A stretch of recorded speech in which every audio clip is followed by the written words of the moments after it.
Ya, ketemu lagi kita di Literasi Indonesia bersama saya Angga. Dan bersama saya Justin Sila, dan tentunya hari ini kita akan membahas topik yang cukup menarik, yaitu membangun iklim politik dan demokrasi yang sehat ya Mas Angga. Itu topik yang seru banget ya. Yap. Dan pastinya kalau kita mau ngomongin soal demokrasi, kita ngomongin soal iklim politik, ada satu orang yang paling pas untuk kita ajak ngobrol hari ini. Siapa lagi kalau bukan Profesor Ikram Nusabakti. Selamat datang Prof, gimana kabarnya? Baik, Alhamdulillah. Alhamdulillah. Senang sekali hari ini kami bakal belajar banyak nih dari Prof.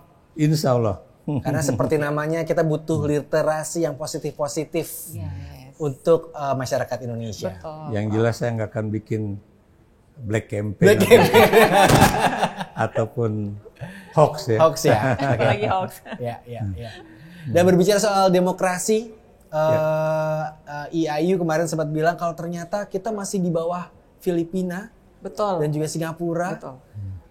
Apakah seburuk itukah demokrasi di Indonesia? Ya, kalau Anda bilang bahwa kita di bawah Filipina dan Singapura, saya agak ragu bagaimana mereka menghitungnya. Gitu kan? Maksud saya, kita kan pemilihan umumnya di Indonesia ya, baik itu dulu pemilu legislatif, pemilu presiden, atau nanti 2024 tuh pemilu serentak ya. Itu apa namanya itu udah pasti jauh lebih bebas di Indonesia dibandingkan Singapura atau Filipina ya. Gitu. Jadi saya tidak melihat itu cara menghitung mereka bagaimana ya.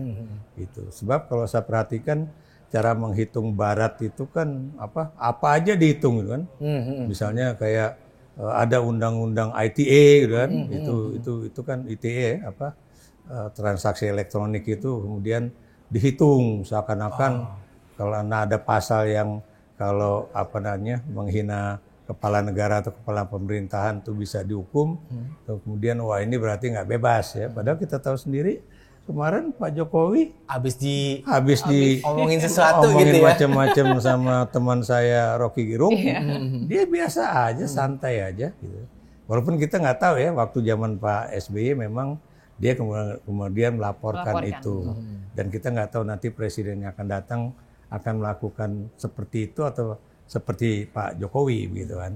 Artinya perkembangan politik dan demokrasi di negara kita ini tidak seperti yang disampaikan itu ya Pak? Kalau buat saya iya ya. Jadi kalau kita lihat deh misalnya kan, dulu kan selalu dalam hitungan itu ya selalu ada apakah terjadi intervensi militer di dalam demokrasi gitu kan. Buat saya nggak ada. Anda lihat aja ya kemarin nih. Ini kemarin ada satu kasus di mana atau berapa hari yang lalu ya, itu seorang sipil ya. Itu kemudian diculik, kemudian digebukin, dan kemudian dimintain duit ya, sampai ibunya di Aceh ditelepon, nggak taunya akhirnya anak itu benar-benar bukan anak ya, itu orang itu akhirnya mati dan dibuang ke kali. Apa yang terjadi Anda lihat ya, nggak ada cerita itu kemudian itu terjadi apa namanya itu pembebasan karena dia adalah anggota Pas Pampres gitu kan, dan juga teman yang lainnya juga sama-sama aparat dari TNI AD kan. Jadi sejauh civil society itu ngomong ya kayak kemarin tuh teman saya Usman Hamid juga ngoceh ya pasti beres itu. Atau misalnya seperti kasus misalnya kepala Basarnas gitu kan, lakukan korupsi ya, sampai kemudian ditangkap oleh KPK, sempat ramai dengan POM TNI kan, tapi Anda lihat tidak berhenti deh, langsung ya, malah kemudian Presiden meminta supaya pengangkatan seorang militer di dalam institusi yang sipil ya. Basarnas itu kan sebenarnya institusi sipil itu harus dilihat lagi ya, apakah misalnya dia boleh menjadi kepala ataukah cukup menjadi wakil dan sebagainya ya. Termasuk juga undang-undang TNI-nya kan juga akan direvisi. Apa artinya itu ya, kalau ada tekanan-tekanan publik, desakan-desakan publik, itu pasti akhirnya DPR juga harus nurut apa yang menjadi permintaan ataupun desakan publik itu ya, untuk kemudian menambah reformasi TNI itu supaya lebih baik lagi ya, termasuk juga bagaimana merevisi secara total undang-undang pengadilan militer misalnya kan.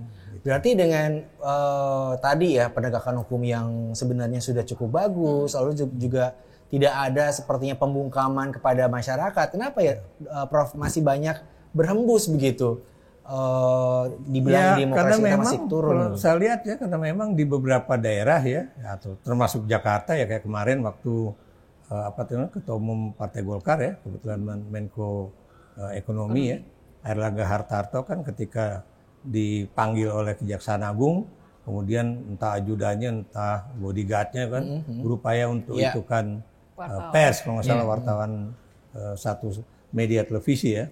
Itu yang kemudian juga dicatat. Padahal belum tentu dia adalah orang aparat ya, aparat maksud saya aparat militer ataupun polisi. Jadi hal-hal semacam itu ya kemudian ya kita harus lihat bahwa memang ada upaya itu, tapi bagaimana kemudian akhir dari penyelesaiannya kan juga diprotes keras ya gitu.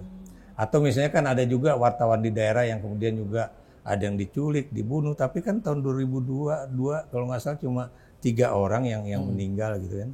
Walaupun kasusnya ratusan, tapi yang sampai kemudian meninggal wartawan ya, itu cuma kasusnya 3 orang.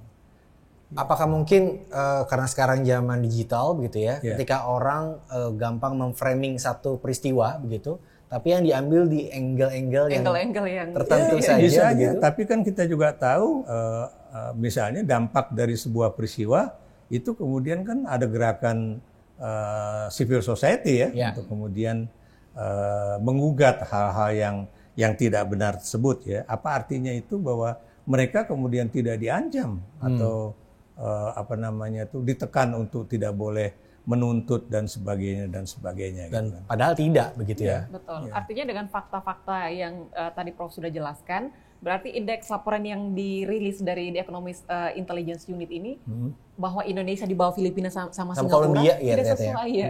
Prof, ya. Ya kalau buat saya sih apa dulu yang dihitung itu. Saya nggak yakin bahwa indeks demokrasi Indonesia itu menurun ya. Kenapa demikian? Karena saya lihat ya itu seperti juga tahun 55 sampai 57 lah ya. Itu politisi kita itu sebagian besar itu sudah mengakui bahwa demokrasi is the only game in town. Ya. Apa yang dimaksud di situ adalah mereka udah menyadari bahwa permainannya harus demokrasi ya. Walaupun kemarin tanggal 16 Agustus saya mencatat ya ada 2 pimpinan ya, apakah itu pimpinan MPR atau pimpinan DPD ya, khususnya DPD yang saya perhatikan ya, Lanyala Mataliti yang kemudian mengatakan bahwa wah ini pemilihan presiden langsung ini pemborosan, kemudian menimbulkan rakyat terpecah dan sebagainya. Saya bilang terpecah di mana? Terpecah di mana? Ya.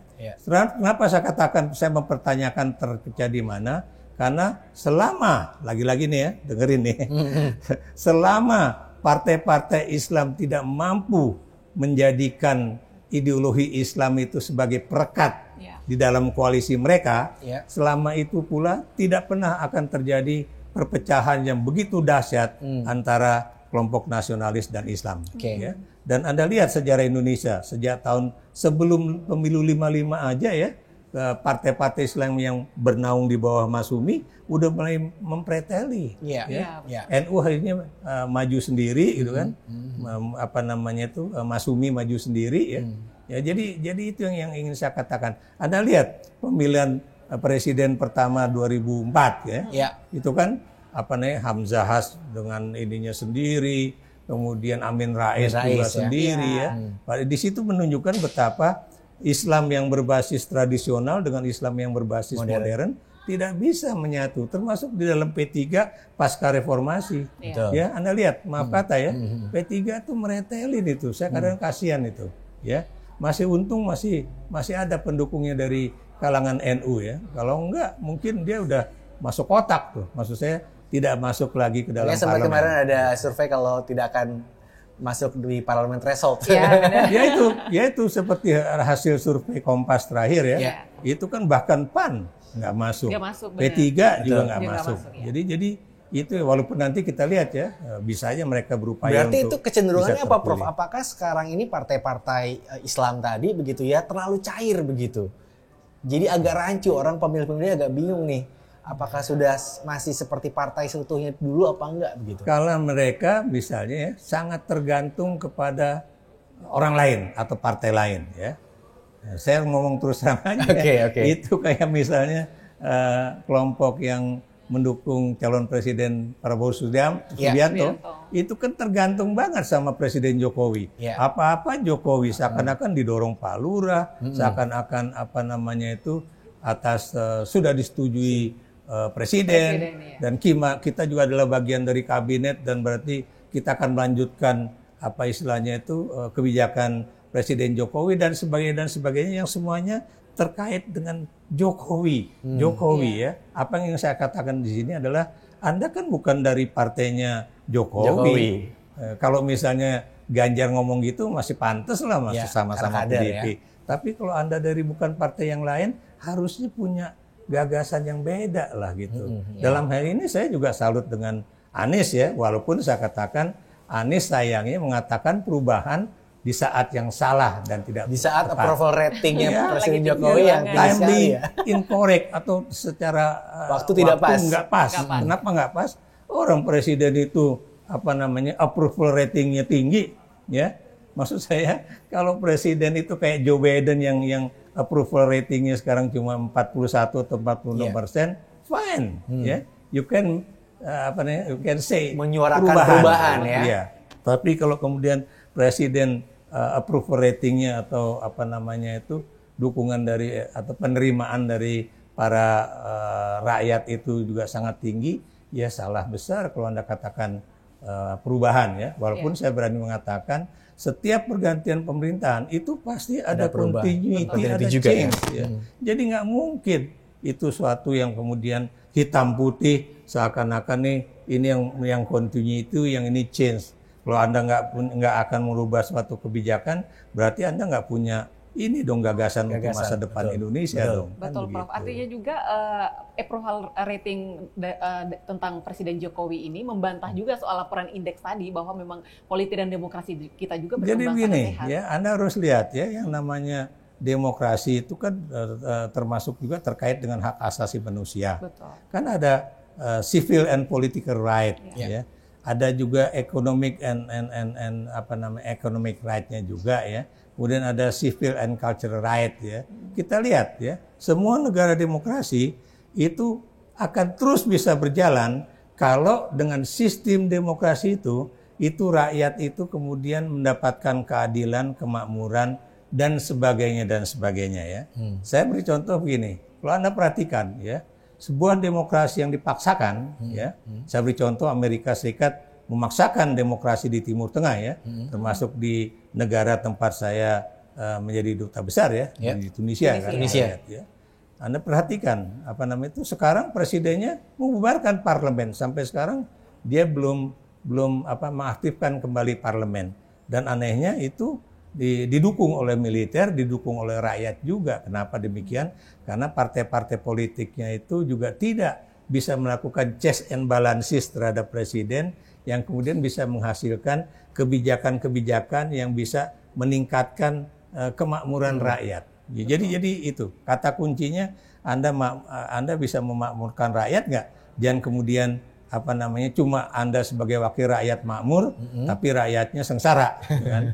Jadi wakil yang senang-senang aja ya Pak. Sekarang Anda perhatikan ya, approval rating yang paling tinggi siapa? TNI. Kenapa TNI tinggi? Karena TNI tidak lagi berpolitik, nggak ada dui fungsi.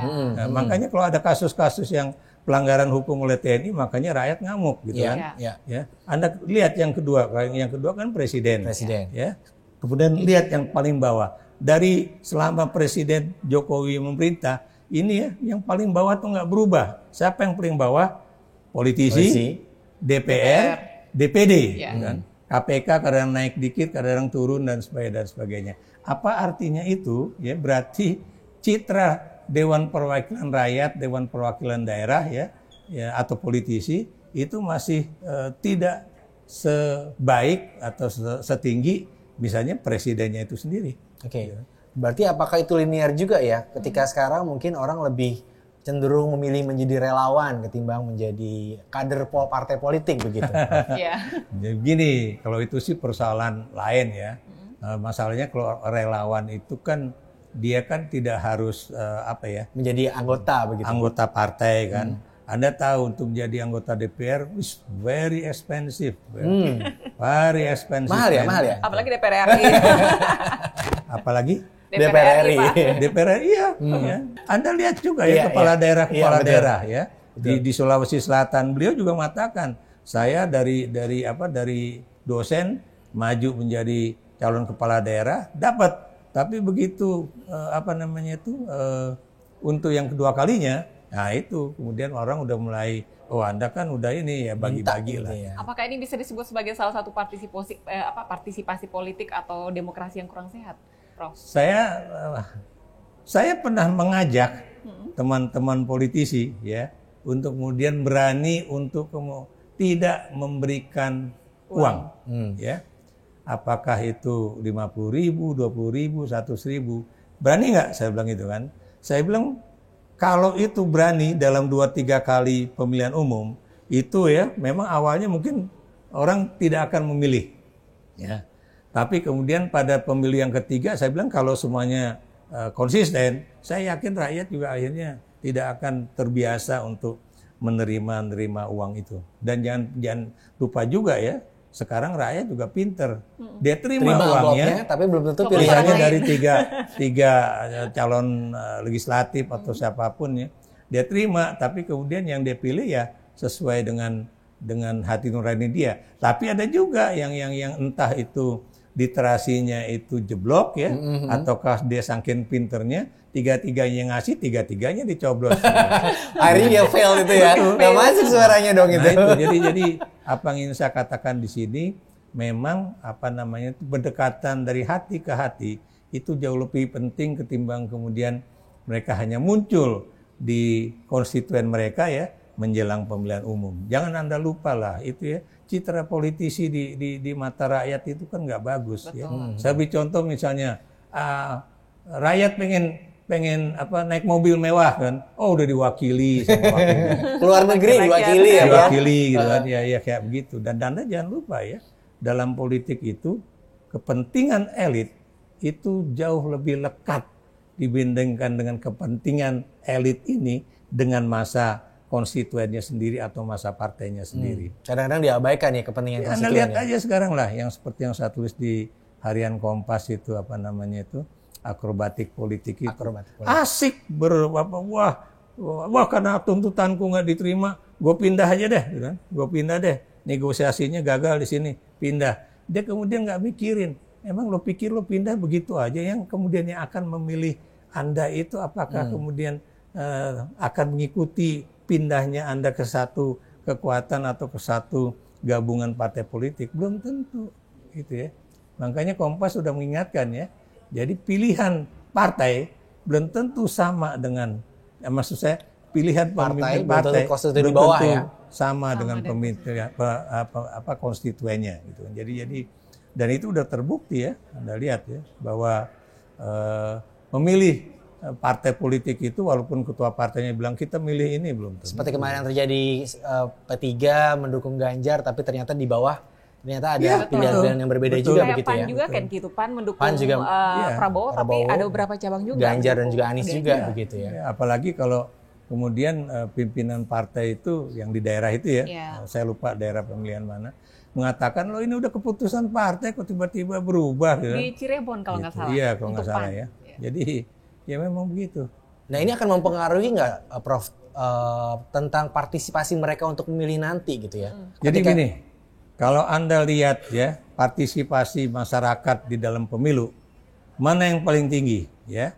Boleh kalau Anda periksa, saya nggak punya angkanya, tapi yang tertinggi adalah pemilihan presiden. Ya. Believe it or not. Habis itu pemilihan legislatif. Habis itu pemilih misalnya kayak gubernur, wali kota, kepala daerah itu makin turun itu. Anda lihat aja bagaimana pemilihan wali kota Medan misalnya sebelum yang sekarang ya, tapi yang sebelumnya itu. Jadi memang kenapa begitu? Ini yang saya bilang agak terjadi anomali politik ya, presiden yang ini adalah puncak tertinggi dari jabatan di negeri ini ya, kepala pemerintahan, kepala negara, itu justru banyak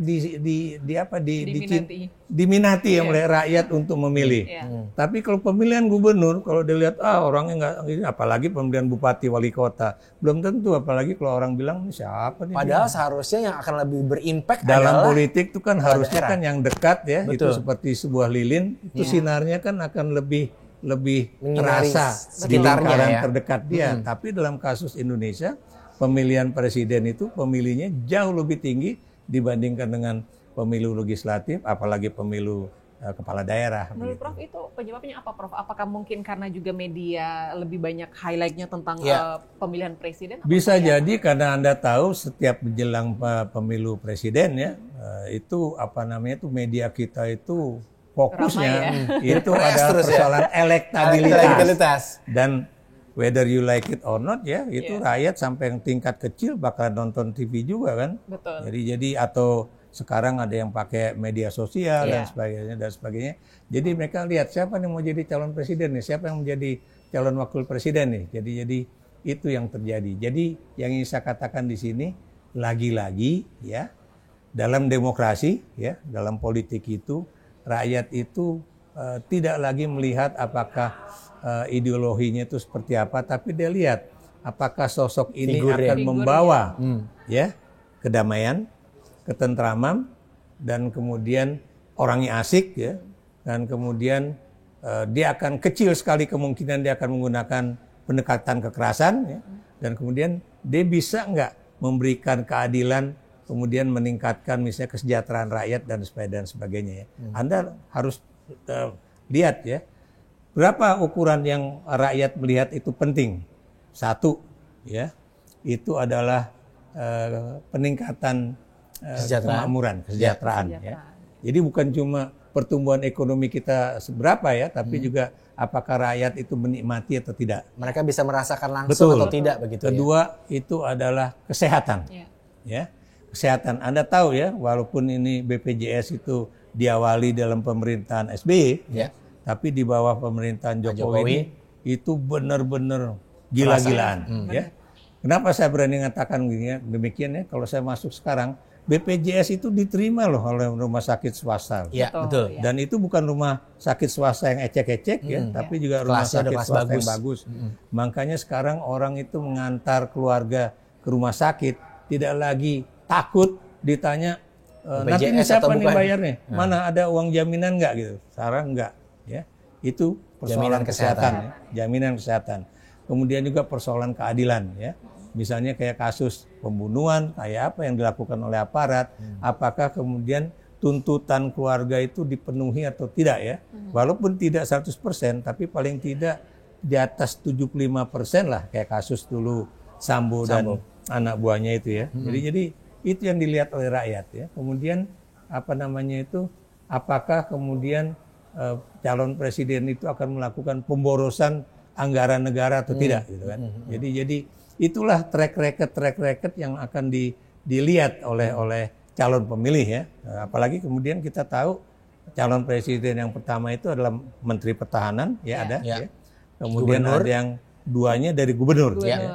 Dan akan dilihat ya track record mereka berdua ketika jadi gubernur seperti apa, dan kemudian apakah misalnya kata-katanya itu cukup lembut ya, atau kemudian lebih banyak berpantun-pantun, atau kemudian kadang-kadang keras pada rakyat ya, yang kemudian banyak sekali. Jangan Anda lupa loh ya, saya ngomong gini juga pasti banyak yang rekam juga nih, Ikrar ngomong apa nih, nanti kalau suatu saat berubah pasti dia akan catatan digital.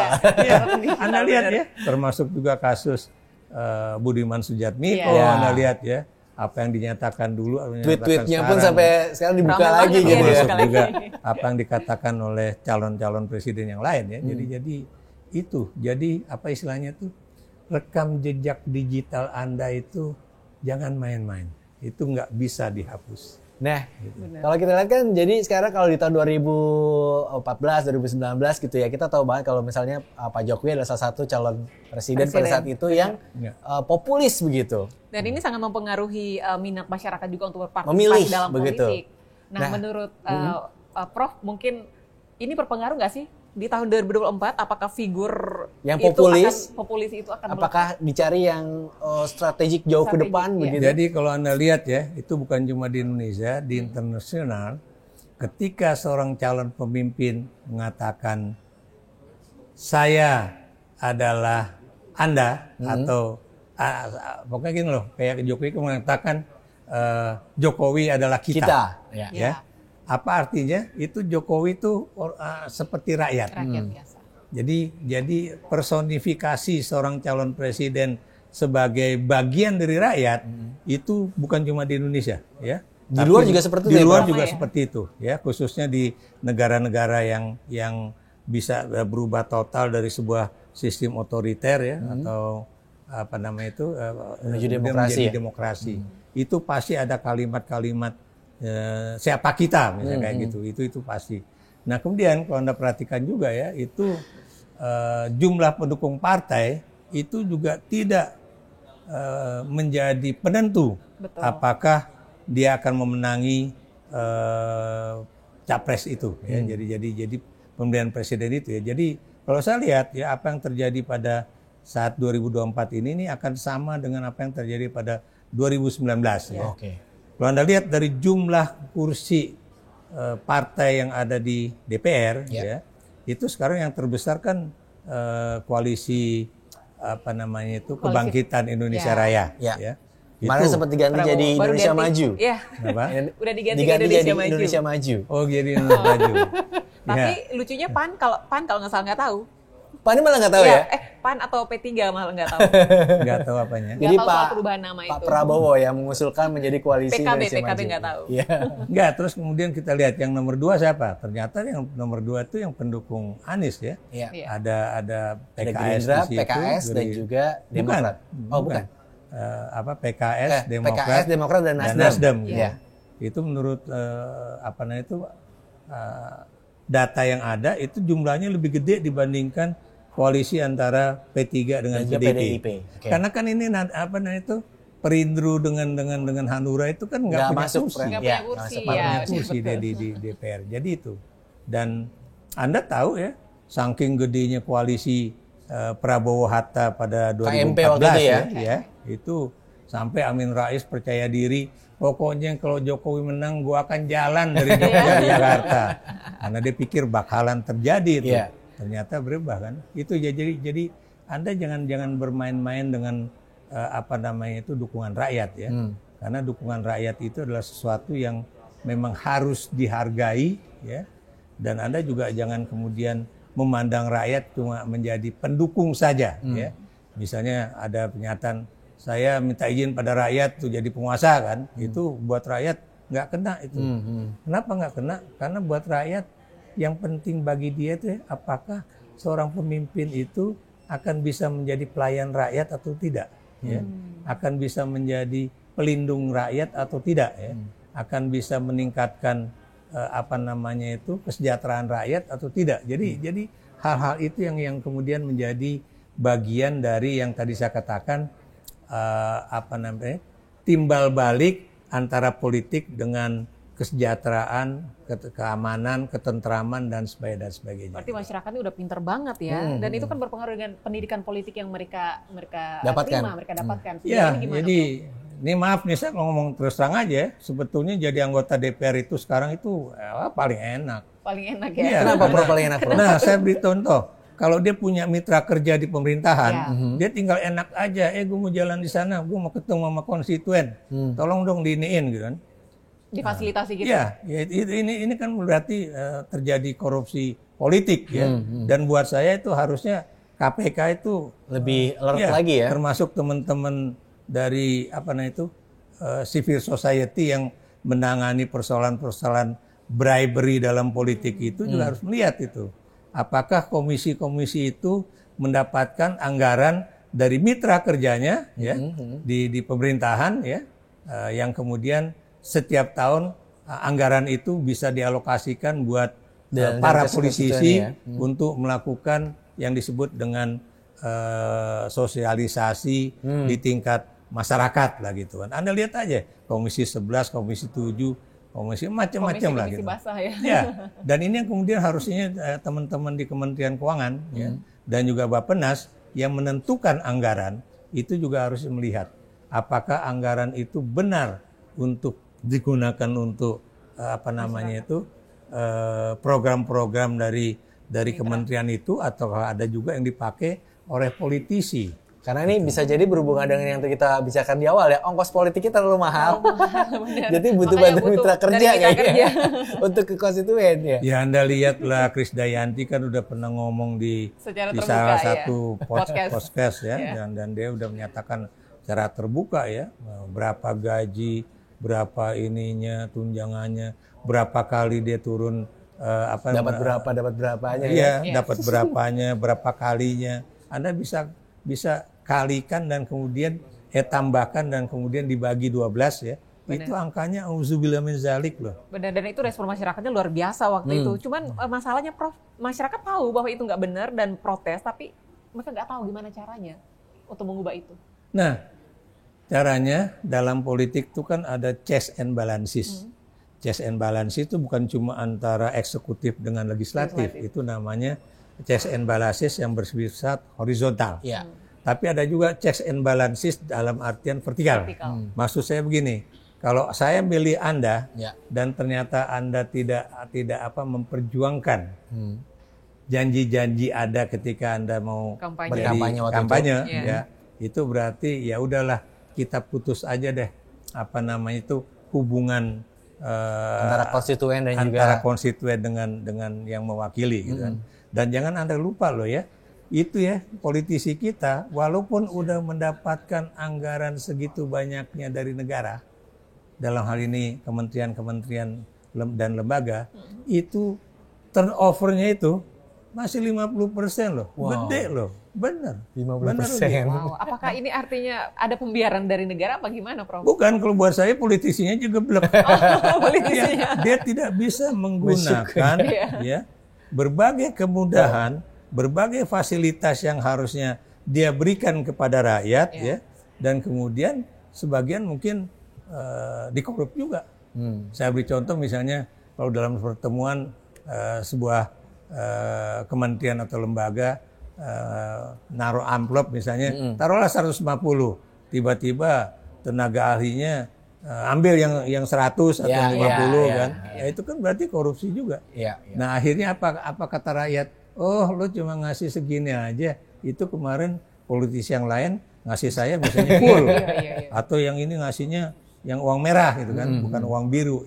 Jadi hal-hal semacam itu yang kemudian juga bisa jadi penilaian yang paling awal dari rakyat ya, untuk memilih lagi begitu. Berarti sejauh ini menurut Prof, pendidikan politik untuk masyarakat kita apakah memang harus begini ya, yang jelas yang harus diingat oleh rakyat ya, bahwa tadi saya katakan ya, kepentingan elit itu lebih sama di antara sesama elit ketimbang antara elit dengan massa. Walaupun dia adalah massa atau konstituen dari partai tersebut gitu kan. Itu satu. Kedua, janganlah kemudian rakyat itu ya menjadi pendukung buta dari dari sebuah kekuatan politik. Kenapa demikian? Saya beri contoh misalnya ikut ke jalan demo. Kalau demonya itu damai, fine. Tapi kalau ke demonya kemudian dengan kekerasan, bakar-bakar. Sekarang udah ada kesadaran dalam keluarga ya.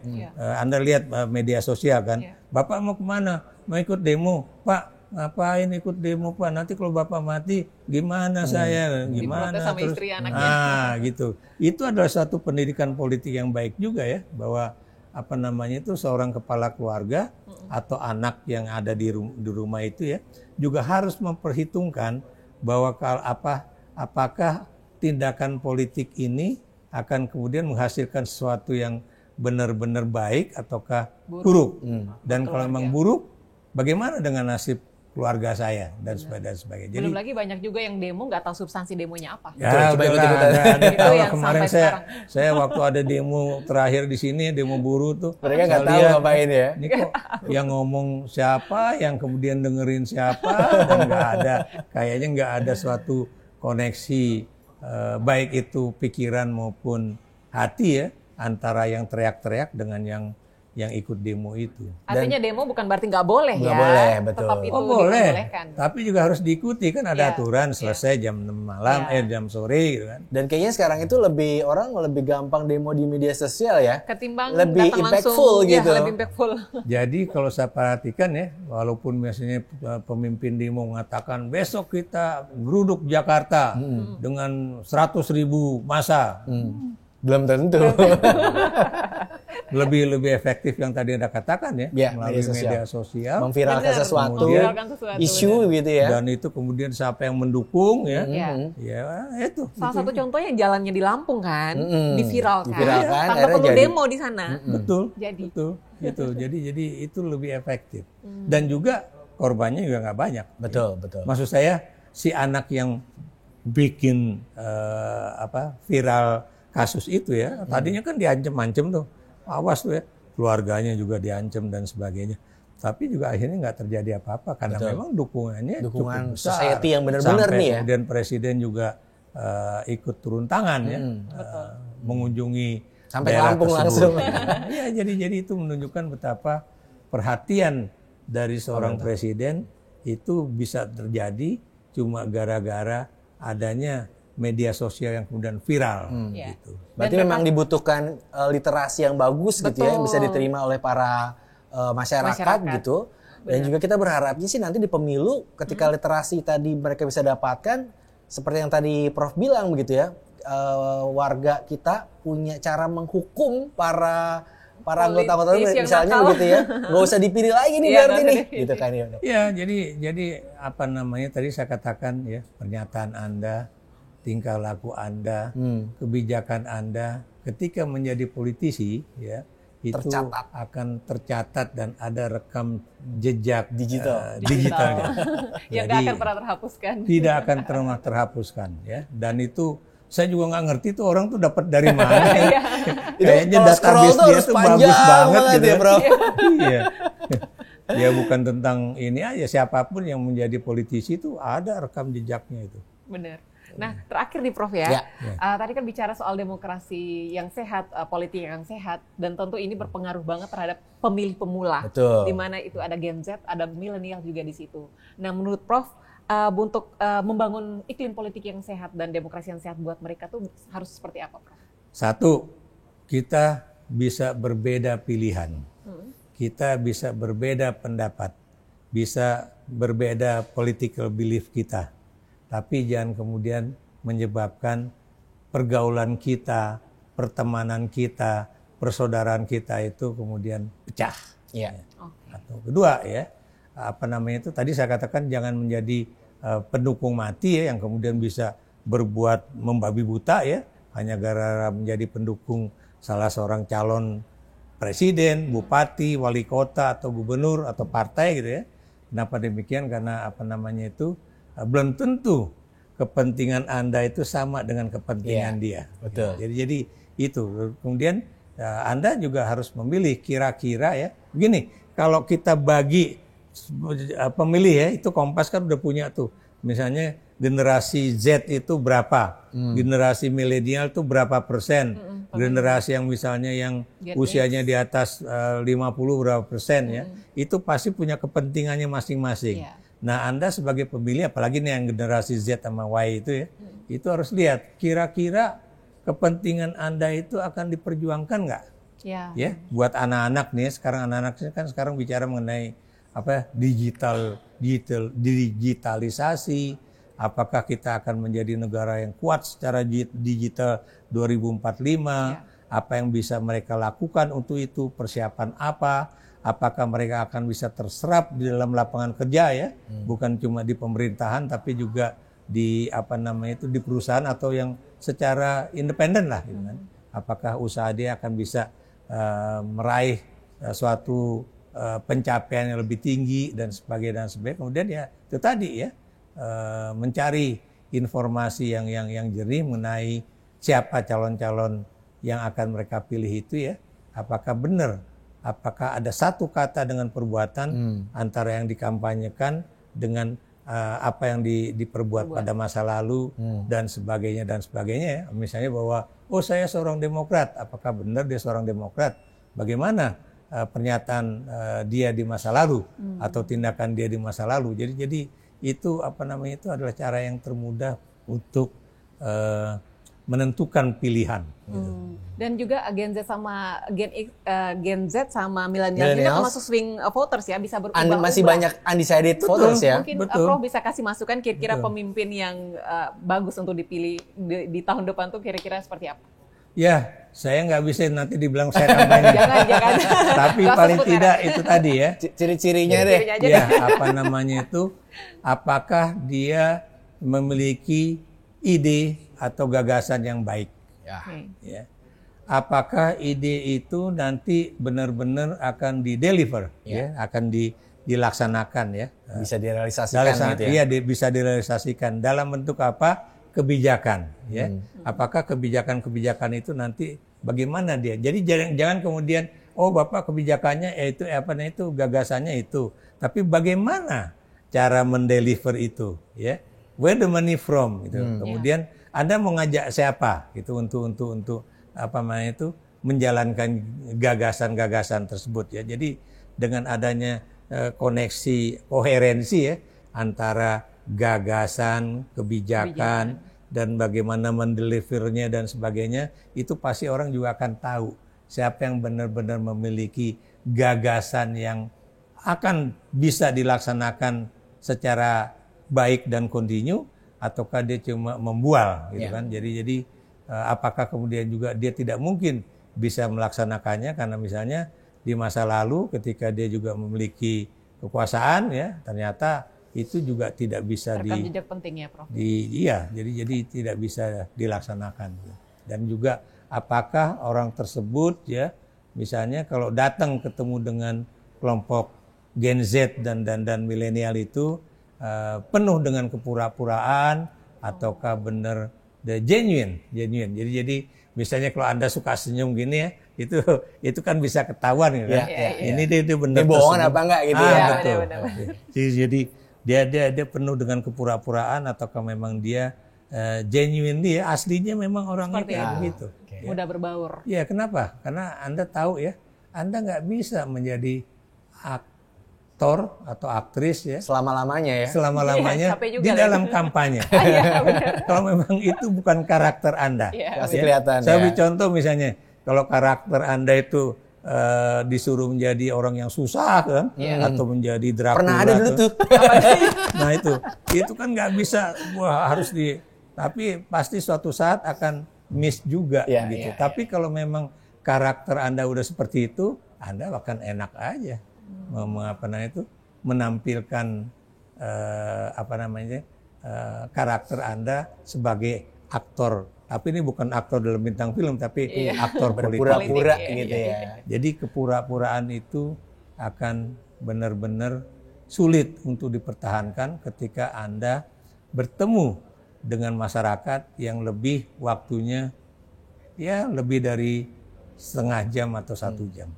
Wow, luar biasa Prof ya. Ini berisi banget ini literasi kita hari ini ya. Kita tuh kayak belajar bagaimana memitigasi persiapan baik aktor politik maupun pendukung dan kita voters ini gimana pokoknya untuk menyambut tahun 2024. Dan kita belajar mitigasinya dari Prof hari ini, luar biasa. Jadi terima kasih sekali Profesor sudah hadir di Literasi Indonesia. Kita berharap kita bakal ngobrol-ngobrol lagi di episode berikutnya ya. Belajar lagi. Terima kasih sudah hadir Prof. Sehat selalu buat Prof ya.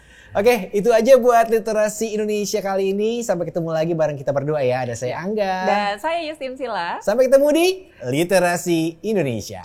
Bye-bye.